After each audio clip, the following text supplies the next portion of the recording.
स्वागत है बच्चों आपका एक बार फिर हमारे YouTube चैनल मैथ्स गुरुकुल पर। और कल हम पढ़ रहे थे एक्सरसाइज 2.1 और आज क्या है एक्सरसाइज 2.2। चैप्टर का नाम आपका क्या है, बहुपद। ठीक है बच्चों, कल हमने पढ़ा था कि एक बहुपद दिया हुआ था, द्विघात बहुपद, और उसके हमें शून्य निकालने थे और उनकी जांच भी करनी थी, उनका जो संबंध था।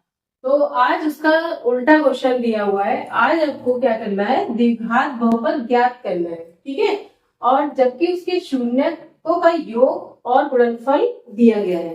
ध्यान देना कि यहाँ पर शून्यक नहीं दिए गए हैं, अल्फा बीटा नहीं दिया गया है, उनका योग और गुणनफल। यहीं पे गड़बड़ होती है थोड़ी सी, तो ध्यान रहे उनका योग और गुणनफल दिया है। तो योग क्या होता है, अगर हमारा एक अल्फा है मूल्य और दूसरा है बीटा, तो ये उसका योग कहलाता है और इनका गुणनफल अल्फा इंटू बीटा कहलाता है। ठीक है, और कल हमने क्या प्रूव किया था कि अल्फा प्लस बीटा क्या आता है, बराबर आता है माइनस बी अपॉन ए, और गुणनफल क्या आता है सी अपॉन ए। कल किया था ना आपने क्वेश्चन ये वाला। ठीक है बच्चों, तो इतना याद है आपको।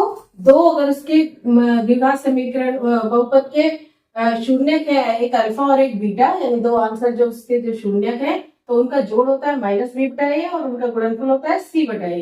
तो यहाँ पर भी क्या दिया हुआ है, योग और गुणनफल। और आपके कई सारे क्वेश्चन दिए हुए हैं। तो जैसे पहला क्वेश्चन अगर लेते हैं, तो पहला क्वेश्चन का मतलब क्या हुआ कि ये जो पहली संख्या है वो अल्फा प्लस बीटा है, यानी योगफल दिया हुआ है, और दूसरा वाला जो है वो उसका गुणनफल दिया हुआ है। ठीक है, तो यहाँ पर हम लेके चलते हैं पहला।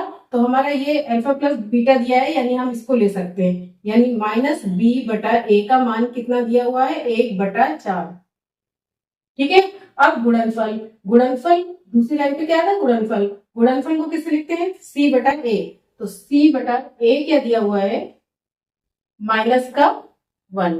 ठीक है बच्चों, ये हो गया योगफल और ये हो गया गुणनफल। अब हमें क्या करना है, बहुपद ज्ञात करना है द्विघात। तो द्विघात बहुपद हम जो लेते हैं क्या होता है, a x square plus b x और प्लस सी। ठीक है, तो अगर हमें ए बी सी तीनों चीजें पता चल जाए तो हमारा बहुपद भी पता चल जाएगा। तो वो हम यहाँ से पता करेंगे। तो अब सबसे पहले जो नीचे ए है, दोनों साइड एक सा बनाना होता है। ठीक है, तो सबसे पहले क्या करेंगे, यहाँ पर कितना है, 4 दिया हुआ है। तो यहाँ पर हम नीचे अगर 4 लगाते हैं तो हमें ऊपर भी 4 से गुणा करना पड़ेगा, क्योंकि हमारी वैल्यू तो -1 ही रहनी है। तो अब हमने सी अपॉन ए का मतलब क्या हो गया, -4/4। ठीक है, इसकी गुणा कर दी नीचे ऐसी। और बी अपॉन ए का मतलब क्या हो गया, 1/4। अब इन दोनों की तुलना करिए तो देखिए दोनों साइड ए है, तो जो आंसर आएगा वो ए का हो गया, यानी ए बराबर कितना आ गया आपका 4। ठीक है, ए यहाँ भी 4 है और ये भी 4 है। ठीक है, दोनों जगह सेम बनाना है। अब उसके बाद यहां से देखिए, यहां पर माइनस बी बराबर है आपका 1, तो बी बराबर क्या हो गया, -1। सी बराबर क्या है यहाँ से, -4। तीनों चीजें समझ में आ गई। सबसे पहले हमने इसकी तुलना करके लिख लिया कि जो दिया है योगफल बराबर ये होता है और गुणनफल बराबर ये होता है। ठीक है बच्चों, तो उसके बाद क्या है, अब माइनस बी अपॉन ए और सी अपॉन ए का हमने एक सेम बना लिया। तो यहाँ पर भी 4 कर दिया और यहाँ पर भी 4 कर दिया। तो यहाँ से ए बराबर कितना आ गया 4, बी बराबर क्योंकि इधर आ गया तो -1, सी बराबर -4। अब हम बहुपद में यहाँ रख सकते हैं। तो ए की जगह क्या रखेंगे 4, ये हो गया एक्स स्क्वायर, और प्लस बी की जगह क्या रखेंगे -1 इंटू एक्स, और प्लस सी की जगह क्या रखेंगे -4। जब भी माइनस में आए तो आप ब्रैकेट में कर लीजिएगा, इससे गलती ना हो। तो अब क्या हो गया, यहाँ पे हो गया आंसर आ गया आपका 4x² और प्लस माइनस की गुणा माइनस और 1 को लिखते हैं तो x और प्लस माइनस -4। ये आपका बहुपद हो गया। ठीक है, यही आपका आंसर हो गया। ये द्विघात बहुपद हो गया जिसके जो शून्य है उनका जोड़ 1/4 होगा और गुणनफल -1 होगा। ठीक है बच्चों, नेक्स्ट क्वेश्चन करते हैं। अब हम लेते हैं थर्ड पार्ट। ठीक है बच्चों, ये हमने लिया 0 और √5। तो पहली की चीज क्या हो गई, योगफल, दूसरा हो गया गुणनफल। योगफल हमने क्या बताया था, -b अपॉन ए। अब आप याद रखिए कि जब भी योगफल कहा जाए मीन्स b अपॉन ए माइनस का। तो ये बराबर दिया है आपको 0। और c अपॉन ए क्या होता है, इसका गुणनफल।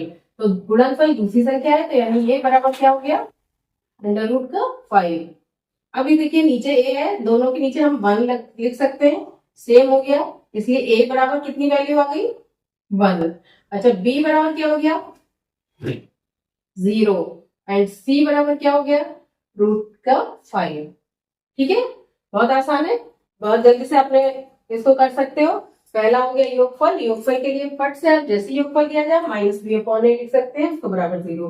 गुणनफल सी अपॉन ए, सेकेंड वाला क्वेश्चन। ठीक है, ध्यान रखना कि ये योगफल और गुणनफल है, अल्फा और बीटा नहीं है, यानी शून्य नहीं है, उनका जोड़ और गुणनफल है।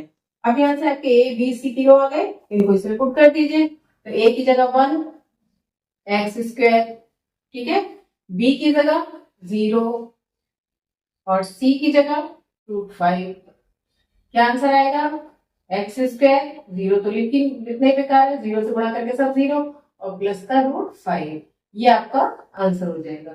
ये भी एक द्विघाती समीकरण है, जब क्योंकि इसमें हाईएस्ट पावर क्या है, सबसे बड़ी पावर क्या है, 2 है।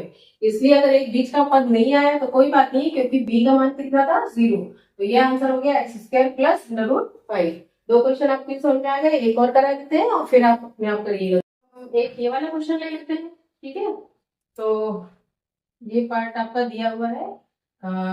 देखिए दोनों का योग कितना है, पहला पार्ट आपका यानी कि माइनस बी अपॉन ए, जब भी योगफल कहा जाए यानी B upon A equal to दिया है -1/4। और जो गुणनफल है वो क्या हो गया, सी अपॉन ए, वो कितना दिया हुआ है, 1/4। ठीक है बच्चों, याद रहेगा ना, पहले योगफल दिया है तो बी अपॉन ए हो गया माइनस का, और गुणनफल दिया है बाद वाला तो सी अपॉन ए। यहाँ पर देखिए दोनों सेम आ रहा है, नीचे तो बिल्कुल बराबर है। तो ए बराबर कितना आ गया, 4, और बी बराबर कितना आ गया, यहाँ पर देखिए दोनों साइड माइनस है, इसलिए बी बराबर सिर्फ 1 हो गया, और सी बराबर क्या हो गया, 1 यहाँ से। ठीक है, सब चीज समझ में आ गई। ए बी सी आपने निकाल लिया तो आराम से आप बहुपद निकाल सकते हैं, आपको इसी में ही इनकी वैल्यू रखनी है, बार बार आप समझ लो। तो यहाँ पर ए की जगह क्या रख दिया, 4x स्क्वायर हो गया, प्लस बी की जगह 1x और प्लस सी की जगह 1। तो आंसर आ गया 4x स्क्वायर प्लस x।